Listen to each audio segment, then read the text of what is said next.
আমার ছেলেটার বয়সের সঙ্গে আধার কার্ডের বয়স মিলছিল না, আমরা সংশোধন করে দিয়েছি।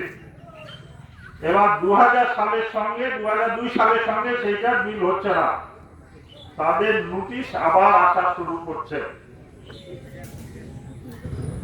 ভাবতে পারেন, যারা জিনিস হলাম তারা তো বেশি, যারা জিনিস হই নাই, যারা ভোট দিলাম আমরা, কিন্তু বিভিন্ন সময় নামগুলিকে সংশোধন করছি, তাদের নামে কোর্ট থেকে নোটিশ শুরু হয়েছে।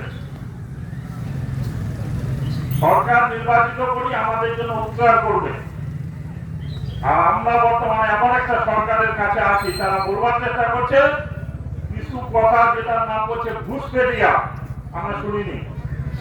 রোহিঙ্গা শুনছেন আপনারা, টিভিতে মোবাইলে দেখছেন যে আমরা রোহিঙ্গা, আমরা বাংলাদেশ। দায়িত্বের সময় বলুন কে কোন পার্টি করেন দেখার দরকার নেই, এখানে যে লোকগুলাকে পাচ্ছি একটা লোকও বাংলাদেশ থেকে আসেন।